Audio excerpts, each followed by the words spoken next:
Lily Baker sat on the edge of her bed, counting the minutes until she needed to leave for the airport. She was just a normal 12-year-old girl with brown hair that never stayed in its ponytail and a sprinkle of freckles across her nose. But today was not a normal day. Today was the day she would fly in an airplane for the very first time.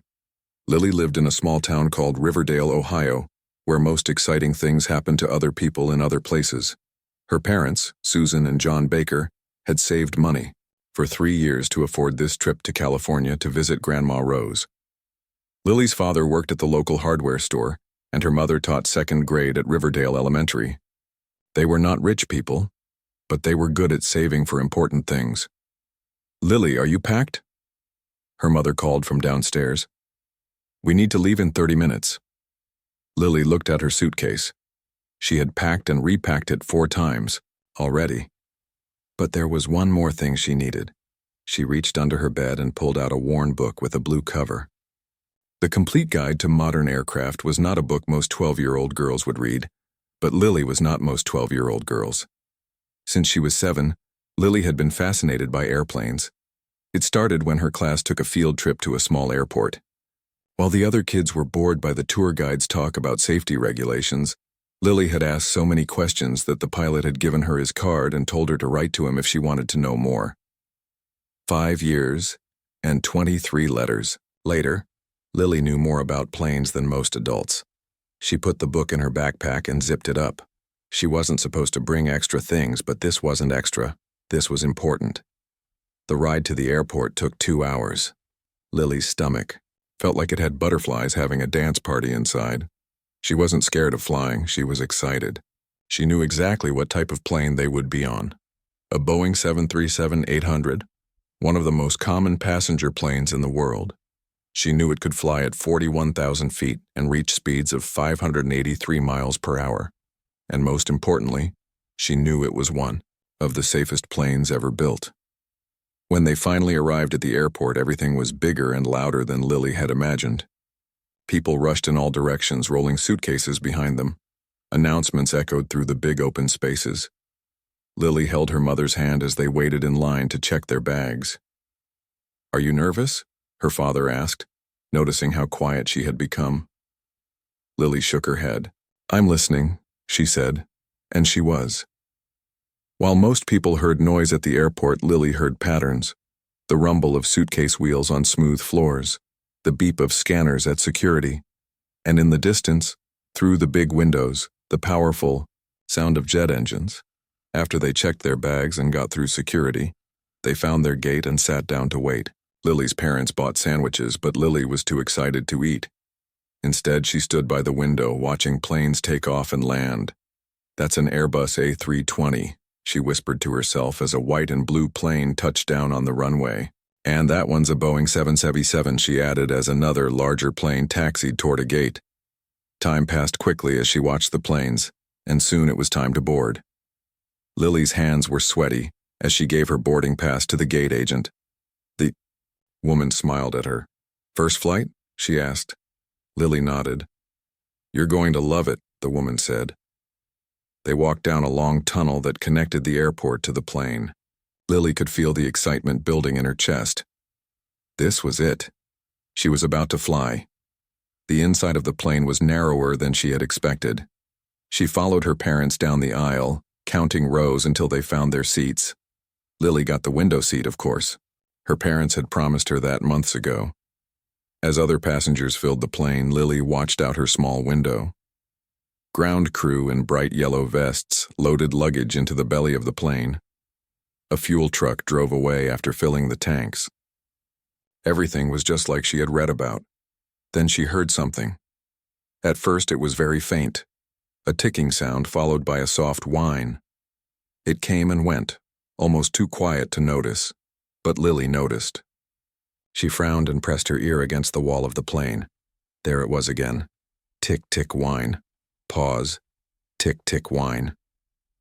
It didn't sound right. Lily had watched hundreds of videos about planes. She had listened to recordings of normal engine sounds. This wasn't normal. "Mom," she said, tugging on her mother's sleeve. "I hear something weird." Susan Baker was busy helping an older woman put a bag in the overhead bin. "Just a minute, honey." Lily waited, but the sound bothered her more and more. Tick-tick whine. It was coming from the engine outside her window. When her mother finally sat down, Lily tried again. "Mom, the engine doesn't sound right." "It's okay to be nervous, sweetie," her mother said, patting her hand. "Planes make all sorts of noises." "I'm not nervous," Lily insisted. "I think something's wrong." Her father leaned across her mother. "Lily, the pilots check everything before takeoff. They know what they're doing." But the sound continued. Tick-tick whine. And now Lily could feel a slight vibration through the wall when it happened. A flight attendant walked by, checking that everyone had their seatbelts fastened. Her name tag said Nancy Wilson. She had a kind face and curly red hair pulled back in a bun. "Excuse me," Lily said before she could walk past. "I need to tell someone about the engine." Nancy gave her a professional smile. "What about the engine, sweetheart?" "It's making a tick-tick whine sound every few seconds, and there's a vibration with it. That's not normal for a CFM 56-7B engine at idle power." Nancy's smile froze on her face. She blinked twice. "You know about engines?" Lily nodded. "I read a lot about planes, and I've watched videos of mechanics doing engine checks. This sound isn't right."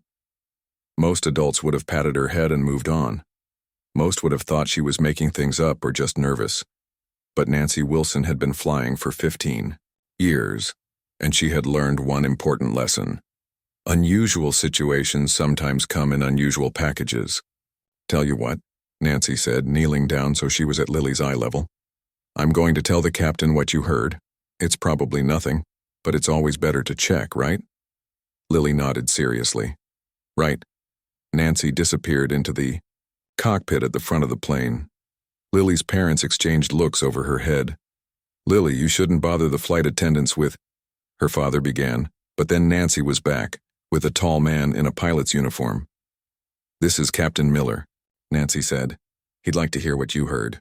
Captain Frank Miller had gray hair at his temples and lines around his eyes that deepened when he smiled. He didn't look annoyed. He looked interested. "I understand you're concerned about an engine sound," he said to Lily. "Can you describe it again?" Lily repeated her description, adding details about when it started and how often it happened. She explained that it seemed to be coming from the compressor section, based on the pitch of the whine. Captain Miller listened without interrupting. When she finished, he said, "That's very observant. We're going to have our mechanics take a look just to be sure everything's perfect for your first flight." He straightened up and addressed the cabin. "Ladies and gentlemen, we're going to have a short delay while our maintenance team performs an additional check. We should be on our way shortly." As he walked back to the cockpit, Lily heard whispers from nearby passengers. Some sounded annoyed about the delay. Others were curious about what was happening. "You're probably worried for nothing," her father said, but his voice was gentle. Lily shrugged. "Maybe, but what if I'm not?"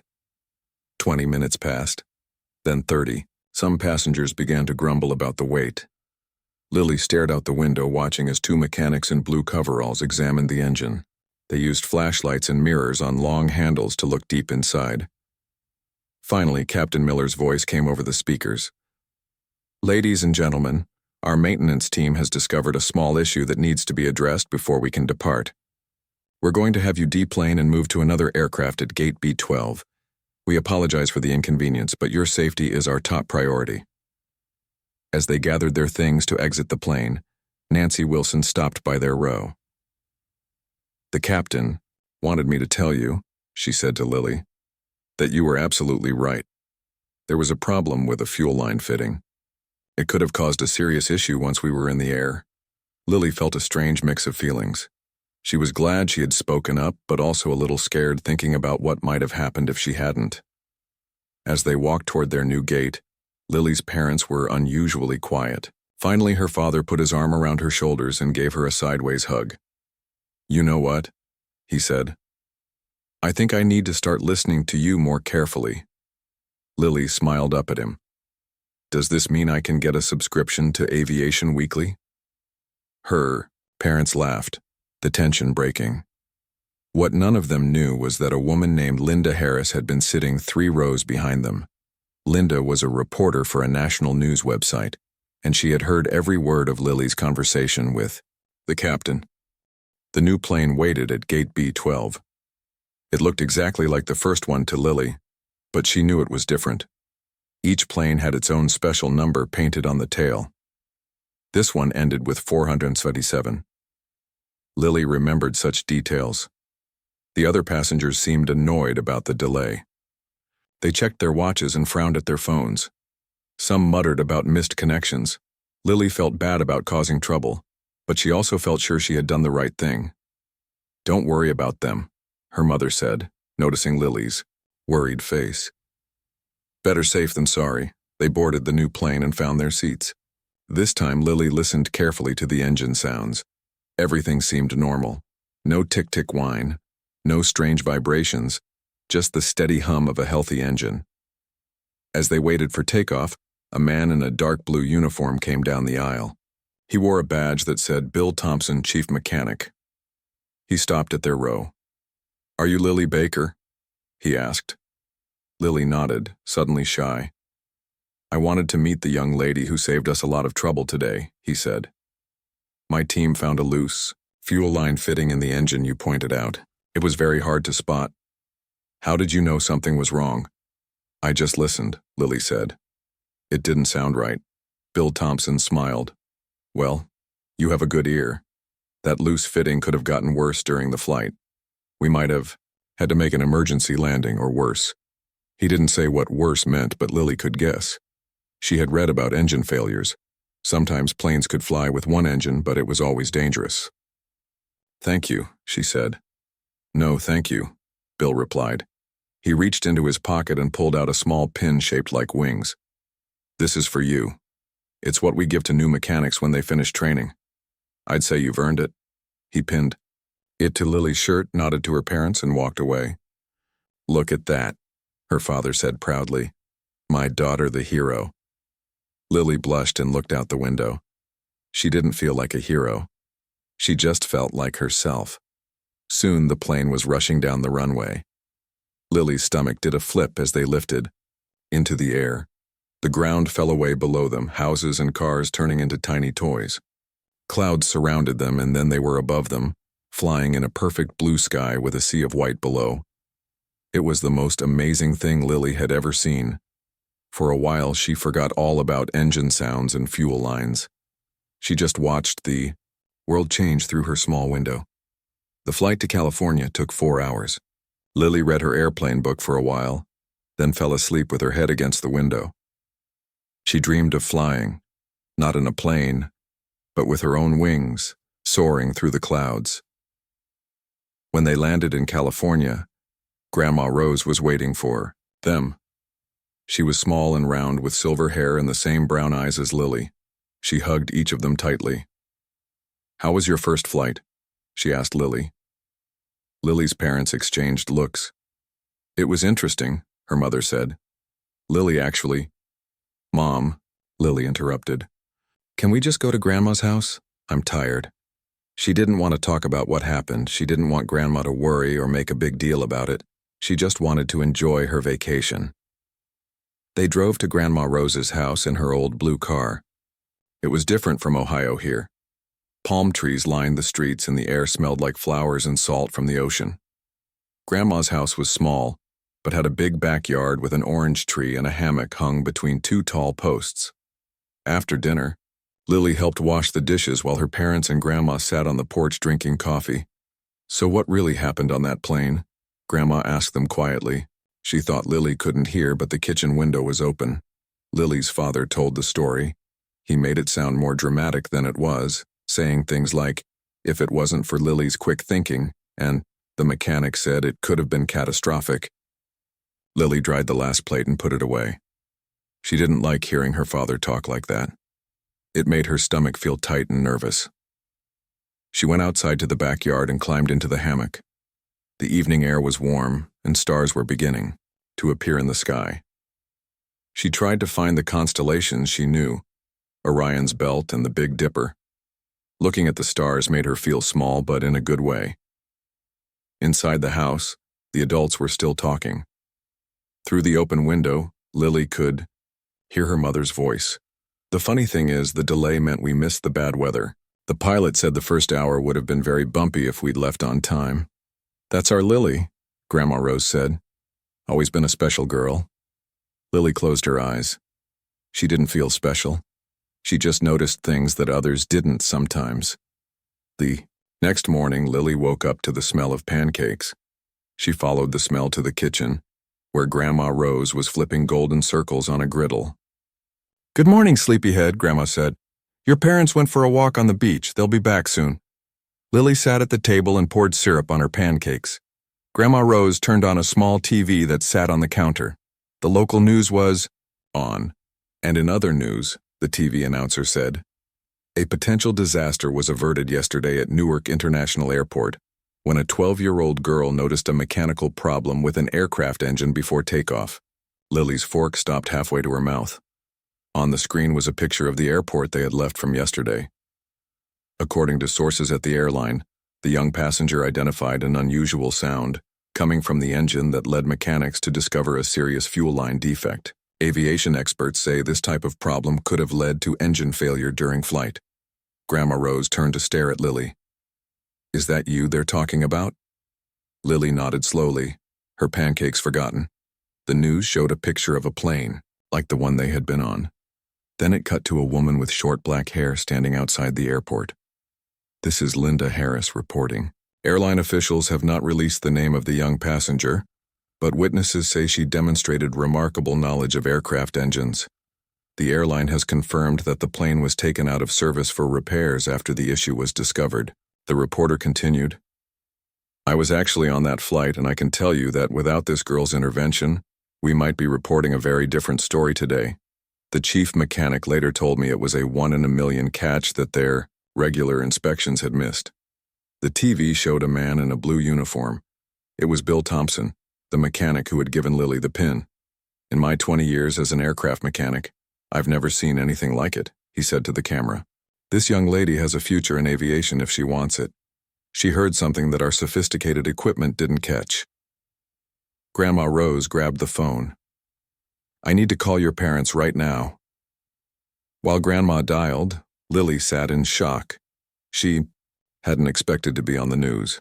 She hadn't wanted attention. She had just wanted the plane to be safe.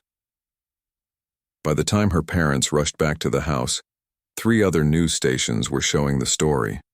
Lily's father's phone was ringing with calls from unknown numbers. "They're reporters," he said, looking at the caller ID. "How did they get my number?" "Don't answer," her mother advised.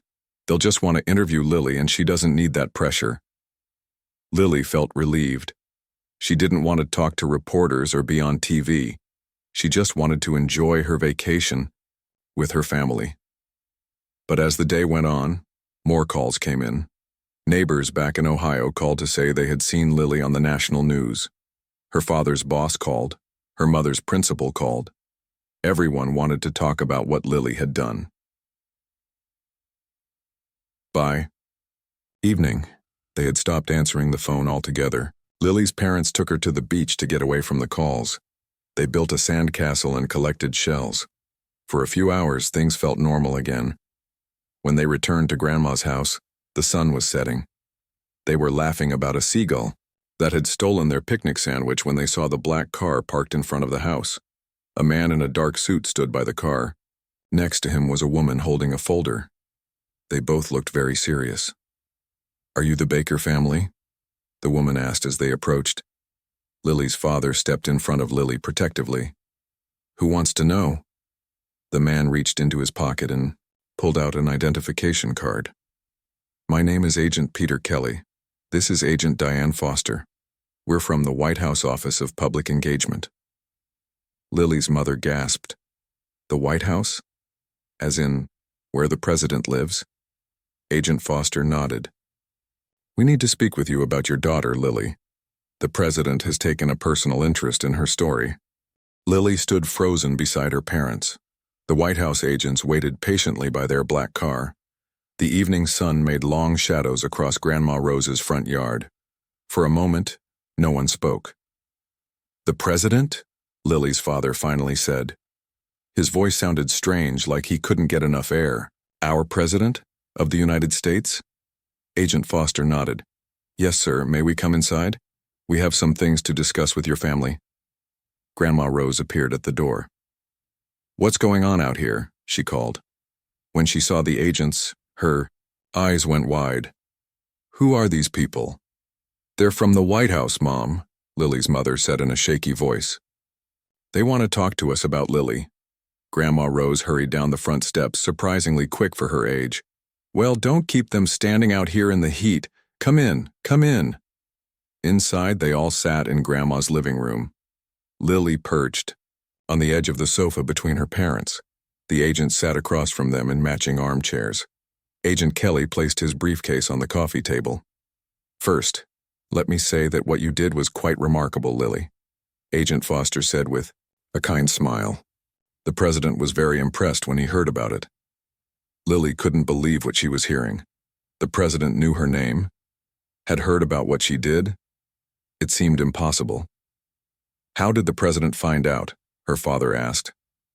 Agent Kelly pulled a newspaper from his briefcase. It was on the front page of several major papers this morning.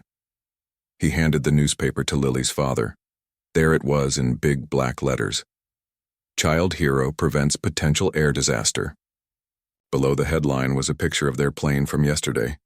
Lily felt her cheeks grow hot.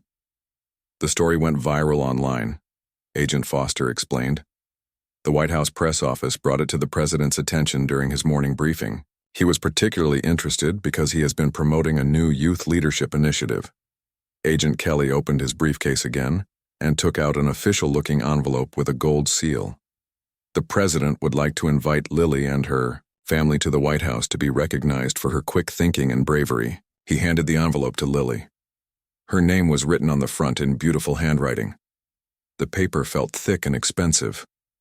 Her hands trembled as she took it. "Is this real?" she whispered to her mother. "It appears to be," her mother whispered, back looking just as stunned. "We understand this is unexpected," Agent Foster said, "but the president feels strongly that young people who show exceptional courage should be recognized nationally. He believes Lily's story can inspire other children." Lily carefully opened the envelope. Inside was a letter on White House stationery. At the top was the presidential seal. The letter invited Lily and her family to attend a special ceremony at the White House in 5 days. It was signed by the president himself. 5 days, Grandma Rose said, "but they're supposed to be on vacation for 2 weeks. The White House will cover all expenses for your travel to Washington, D.C., Agent Kelly assured them. "And we can arrange for you to return here afterward to complete your vacation if you wish." Lily's parents looked at each other, having a silent conversation with their eyes the way parents sometimes do. "This is a once-in-a-lifetime opportunity," her father said slowly. "But it's a lot of attention for a 12-year-old, her mother countered. "Lily, what do you think? This is about you, after all." Everyone turned to look at Lily. She wasn't used to having adults ask for her opinion on important matters. She thought carefully before answering. "I didn't do anything special," she said. "I just noticed something wrong and told someone who could fix it." "That's exactly why the president wants to recognize you," Agent Foster said. "You didn't think it was special. You just did the right thing. That's the kind of character he wants to celebrate." Lily looked down at the letter in her hands. The idea of meeting the president was both exciting and terrifying. What would she wear? What would she say? Would there be cameras and reporters? "Will there be a lot of people watching?" she asked. "There will be a small ceremony in the Rose Garden," Agent Kelly explained. "Some press will be there, but it's not a large public event." "And we'll be with you the whole time," her father added, putting his arm around her shoulders. Lily took a deep breath. "Okay, I'll go." Agent Foster smiled. "Excellent. Now there are some details we need to go over." For the next hour, the agents explained what would happen. They would fly to Washington, D.C. on a special government plane. They would stay in a hotel near the White House. They would attend a rehearsal the day before the ceremony to learn where to stand and what to do. Lily tried to pay attention, but her mind kept wandering. The president wanted to meet her. It didn't seem real. After the agents left, Grandma Rose made hot chocolate even though it was a warm evening. "This calls for a special treat," she said. "My granddaughter is going to meet the president. I am a little worried," Lily's mother admitted, stirring her hot chocolate. "This is a lot of attention for a young girl." "She can handle it," Lily's father said confidently. "She's handled everything else just fine." Lily wasn't so sure. Noticing a strange sound in an engine was one thing.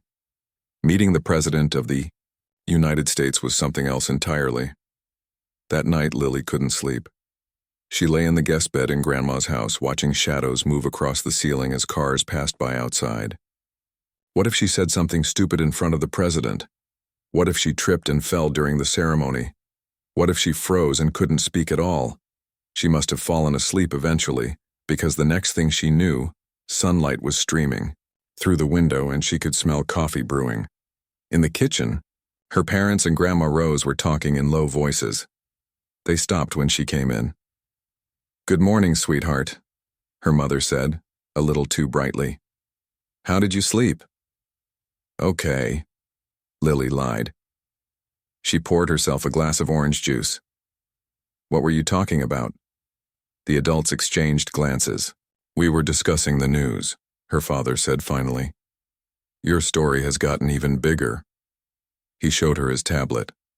On the screen was a news website.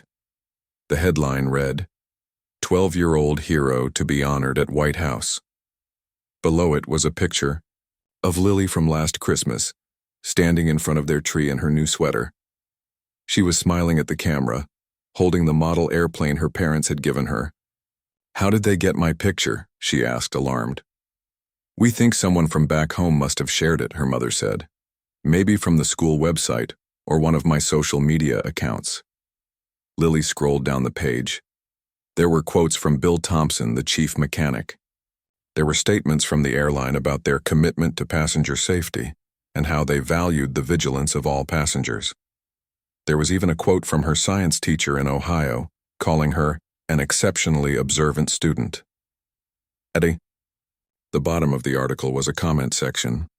Hundreds of people had written things like, "Way to go, Lily," and "A true hero," and "This girl saved my cousin's life. He was on that flight."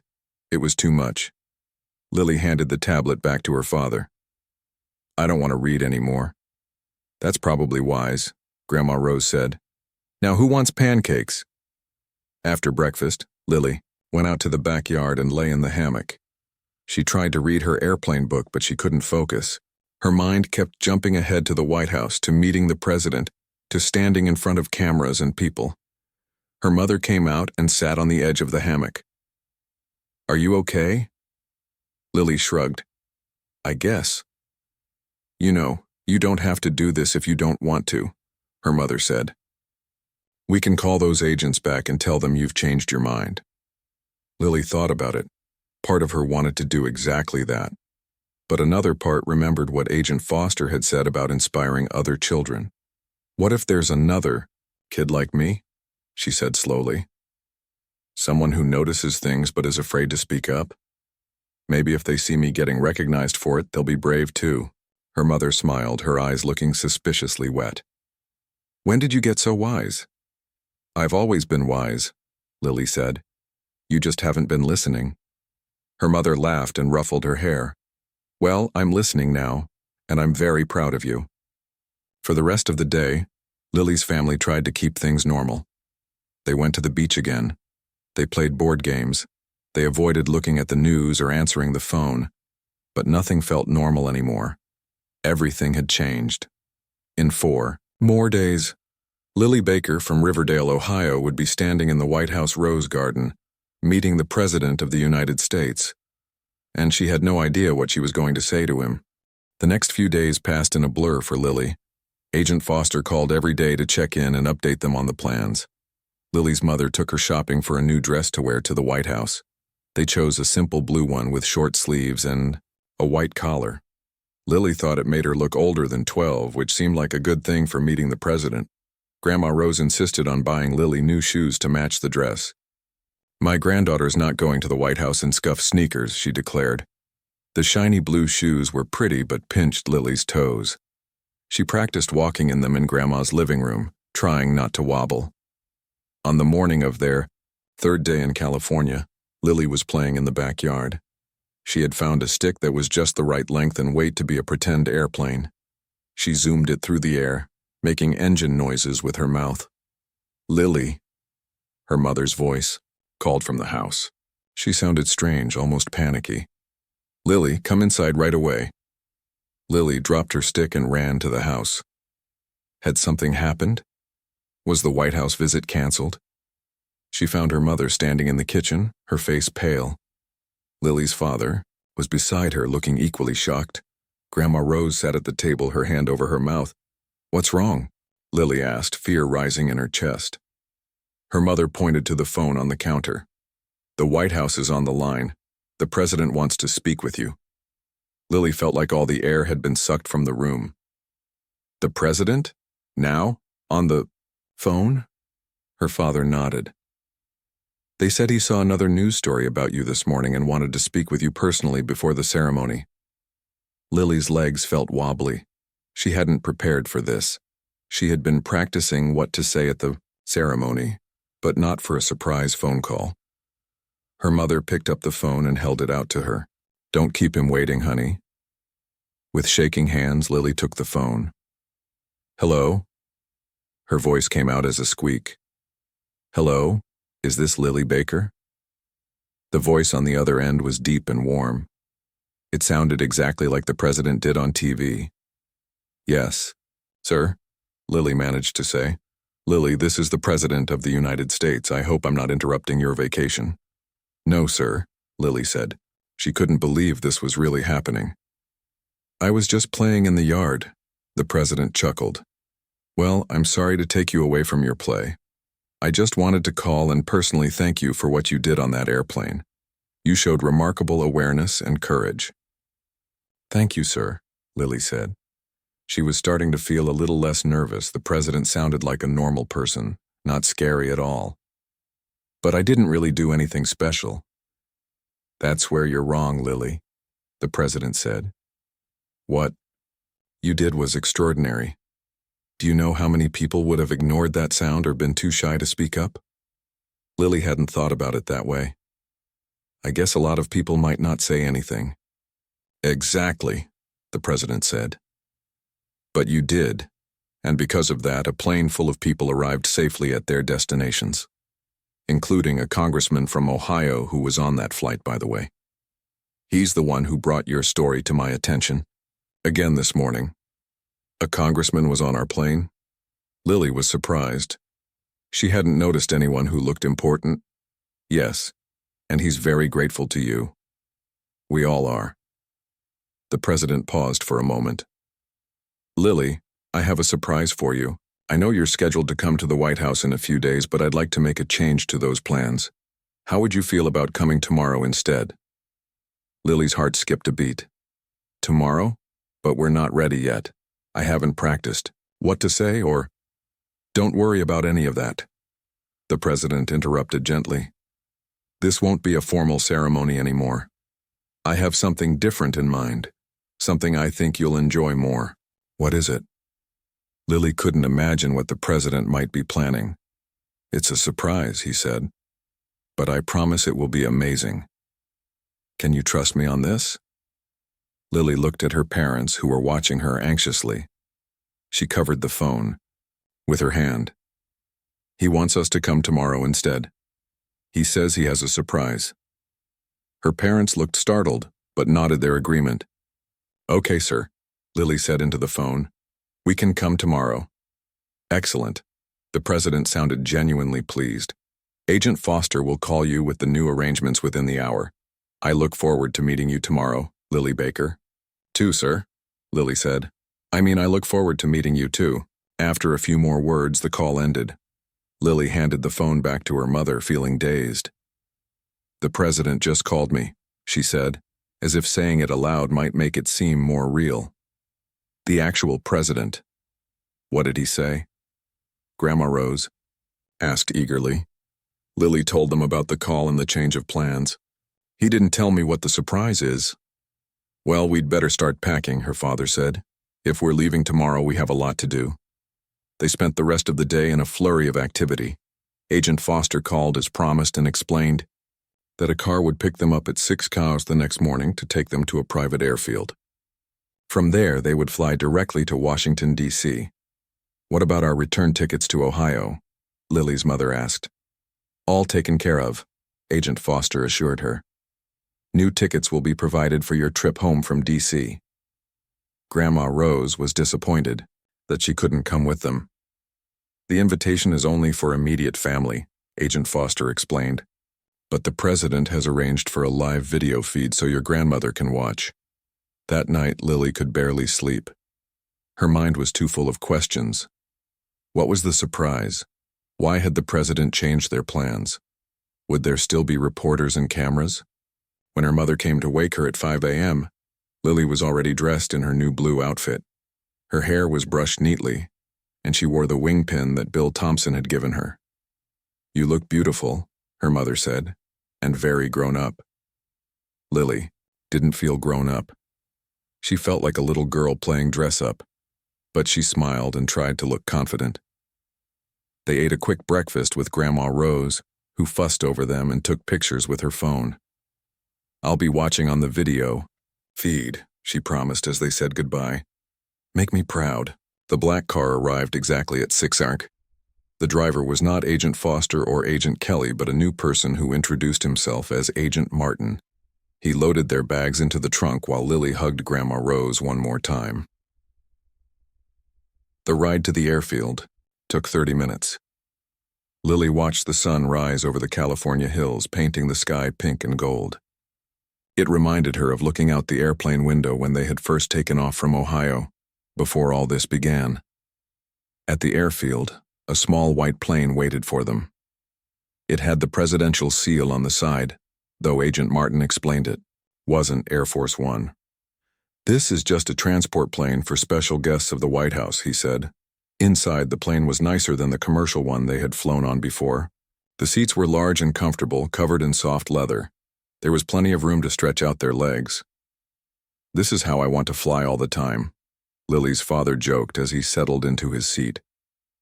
The flight to Washington, D.C. took about 5 hours. Lily tried to read her airplane book, but she was too excited to focus. Instead, she gazed out the window, watching the country pass beneath them. She saw mountains and deserts, rivers and lakes, cities and farms.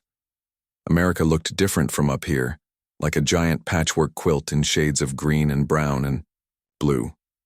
When they finally landed, another black car was waiting for them. This time, Agent Foster was there to greet them. Welcome to Washington, D.C., she said with a smile. Did you have a good flight? It was amazing, Lily told her. I could see the whole country. Well, get ready for more amazing things, Agent Foster said. The president is very excited to meet you. As they drove through the city, Lily pressed her face against the window. She had seen pictures of Washington, D.C. in school, but being there was different. The buildings were bigger and whiter than she had imagined. The streets were full of important-looking people hurrying in all directions. There's the Washington Monument, her father pointed out. And look, there's the Capitol building. Lily tried to take it all in, but everything was passing too quickly. Before she knew it, they were pulling up to a gate with armed guards. AK. Sign said, White House Security Checkpoint. This is it, Agent Foster said. Are you ready, Lily? Lily took a deep breath and nodded. She didn't trust herself to speak. The car passed through the gate and drove up a curved driveway. And there, it was, the White House. It was beautiful and impressive, just like in the pictures, but somehow more real. Lily felt a flutter of butterflies in her stomach. They stopped at the entrance where more agents waited. Agent Foster led them inside, through grand rooms with high ceilings and beautiful furniture. Lily walked carefully in her new shoes, afraid to touch anything. Finally, they reached a door where a man in a suit stood waiting. The president will see you now, he said, opening the door. Lily's heart pounded in her chest as she stepped through the doorway. This was the moment she had. been both dreading and looking forward to. She was about to meet the President of the United States. Lily stepped into the Oval Office, her new shoes making no sound on the thick blue carpet. The room was bigger than she had expected, with tall windows letting in bright sunlight. American flags stood on either side of a large wooden desk. Behind the desk stood the President of the United States. He was taller in person than he looked on TV. He wore a dark blue suit with a red tie and a small American flag pin on his lapel. When he smiled, the corners of his eyes crinkled in a friendly way. "Lily Baker," he said, coming around the desk with his hand outstretched. "It's an honor to meet you." Lily shook his hand, remembering to use a firm grip like her father had taught her. "Thank you, sir. It's an honor to meet you, too." The President greeted her parents next, then invited them all to sit on the sofas in the middle of the room. An aide brought in a tray with cookies and lemonade. "I hope you don't mind the change in plans," the President said, taking a cookie. "When I heard more details about your story, I knew we needed to do something special." "What kind of special?" Lily asked, then quickly added, "Sir?" The President smiled. "Well, I've invited some people I think you'll want to meet. They should be here any minute." As if on cue, there was a knock at the door. The same man who had let them in opened it and announced, "They're here, Mr. President. Send them in," the President said. 3 people entered the room. The first was a woman with short gray hair wearing a navy blue uniform with gold stripes on the sleeves. The second was a tall man in a business suit carrying a folder. The third was a younger woman with curly black hair pulled back in a ponytail, wearing a flight jacket with patches on the sleeves. Lily recognized the uniform of the first woman immediately. Those were captain's stripes. She was an airline pilot. "Lily," the President said, "I'd like you to meet Captain Olivia Garcia. She's been flying commercial aircraft for 25 years and now heads the airline's safety training program." Captain Garcia shook Lily's hand. "I've been very eager to meet you, Lily. What you did took not just knowledge but courage. That's a rare combination." The President turned to the man in the suit. "This is Jack Brown, Director of the Federal Aviation Administration. The FAA is the government agency that makes sure all planes are safe." Mr. Brown shook Lily's hand firmly. "Young lady, you've made quite an impression on the aviation community. I've brought something for you." He handed her an official-looking certificate in a blue folder. "This is an FAA special recognition for outstanding contribution to aviation safety. It's not given out very often." Lily took the certificate, her eyes wide. It had her name on it in fancy gold letters. "Thank you," she whispered. "And this," the President said, indicating the younger woman, "is Dr. Kate Wilson from NASA's Educational Outreach Program." Dr. Wilson stepped forward with a warm smile. "I'm the director of the Young Astronaut Training Program at NASA. We normally only accept students who are at least 15 years old, but we'd like to make an exception for you, Lily." Lily blinked in surprise. "NASA? Like Space NASA?" Everyone laughed, but it was a kind laugh, not making fun of her. "Yes, Space NASA," Dr. Wilson confirmed. "We think you have exactly the kind of observational skills and quick thinking that make for excellent astronauts or aerospace engineers." Lily could hardly believe what she was hearing. NASA wanted her in their program? It seemed impossible. She looked at her parents, wondering if this was all a dream. Her father's eyes were suspiciously shiny and her mother was openly wiping away tears. "But I'm only 12, Lily said. "The program would start next summer," Dr. Wilson explained. "It's a special 2-week camp at the Space Center in Houston, Texas. Then, if you're interested, we could place you in our long-term mentorship program." The President leaned forward. "What do you think, Lily? Is this better than a ceremony in the Rose Garden?" Lily nodded, unable to find words. This was beyond anything she could have imagined. "Now," the President said, "there's one more surprise." He pressed a button on a small device on the coffee table. "Send them in, please." The door opened again, and a group of people filed in. Lily recognized Bill Thompson, the chief mechanic from the airport. Behind him was Nancy Wilson, the flight attendant who had listened to Lily's concerns about the engine. Then came Frank Miller, the captain of their original flight, and his Co-pilot Alan Green. "We flew them all in to be here today," the president explained. "They wanted to thank you personally." One by one, they shook Lily's hand and told her how proud they were of what she had done. Captain Miller gave her a small model of the Boeing 737 they had been on. "This is from the whole crew," he said. "We'll never forget what you did." Piet. Thompson stepped forward next. "The Mechanics' Union took up a collection," he said, handing Lily an envelope. "It's a scholarship for your future education. We're hoping you'll consider aviation engineering. We could use more sharp eyes like yours." Lily was overwhelmed. She looked at her parents for help. "Say thank you, honey," her mother prompted gently. "Thank you," Lily said. "Thank you all so much. I don't know what to say." "You don't have to say anything else," the president told her. "Your actions have spoken for you." He turned to address everyone in the room. "This is what America is all about. Ordinary citizens doing extraordinary things." Lily wasn't looking for recognition or reward. She simply saw a problem and spoke up. That kind of civic courage deserves to be celebrated. He picked up a small box from the coffee table that Lily hadn't noticed before. Opening it, he revealed a medal on a blue ribbon. "Lily Baker, on behalf of a grateful nation, I present you with the Presidential Citizens Medal for your exceptional service in preventing a potential aviation disaster." The room burst into applause as the president placed the medal around Lily's neck. It was heavier than she expected and very shiny. A photographer who had quietly entered the room took pictures as Lily shook hands with the president again. Tried to smile naturally, but her face felt frozen with shock and happiness. After the ceremony, there was a small reception in another room of the White House. Lily met even more people, including several senators and the congressmen who had been on her flight. Everyone wanted to shake her hand and tell her how impressed they were. By the time they left the White House, Lily was exhausted but happy. A car took them to a fancy hotel where they would spend the night before flying back to finish their vacation with Grandma Rose. In their hotel suite, Lily's father ordered room service for dinner.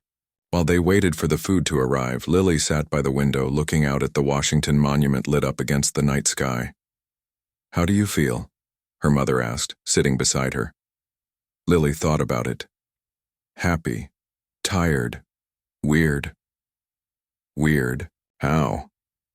Like I'm still just me, but everyone is treating me like I'm someone special. Her mother smiled. "You are special, Lily. You always have been. It's just that now other people can see it too." Lily fingered the medal around her neck. "Do you think I should go to the NASA program?" "Do you want to?" Lily nodded without hesitation. "More than anything." "Then you should go," her mother said simply. "Your father and I will support whatever you want to do." Their food arrived and they ate while watching the news on TV. Lily's meeting with the president was the top story. There she was on the screen, shaking hands with the President of the United States. The news anchor called her America's newest young hero. "Turn it off," Lily said. "It's too strange seeing myself on TV." Her father changed the channel to a movie instead. They watched it together, laughing at the funny parts and just being a normal family despite the extraordinary day they had experienced. Later, as Lily was getting ready for bed, she looked at all the things she had received: the certificate from the FAA, the model airplane from the flight crew, the scholarship from the mechanics, and the Presidential Citizens Medal. She arranged them carefully on the desk in her hotel room. Her father came in to say goodnight. "Quite a collection," he said, looking at the items. "Dad," Lily said, "do you think I could really be an astronaut someday?" Her father sat on the edge of her bed. "I think you can be anything you want to be, Lily. You've already proven that you notice things others miss. That's a rare and valuable skill. Even if I'm from a small town in Ohio, especially if you're from a small town in Ohio," he said with a smile. "Those are the best kinds of heroes, the unexpected ones." After her father left, Lily lay in bed thinking about everything that had happened. 2 weeks ago, she had been an ordinary girl excited about her first plane ride. Now she was a medal recipient with a scholarship and an invitation to NASA's training program. all because she had paid attention and spoken up when something didn't sound right. As she drifted off to sleep, Lily thought about all the other kids out there who might have special talents or skills they didn't even know were important. Maybe her story would help them find their courage too. And that, she decided, was the best part of this whole amazing adventure. Not the medal or the scholarship or even meeting the president, but the idea that somewhere another child might be inspired to speak up, to trust their instincts, to make a difference. Lily Baker from Riverdale, Ohio, closed her eyes and fell asleep, dreaming of stars and spacecraft and endless possibilities. Her journey wasn't ending here. In many ways, it was just beginning.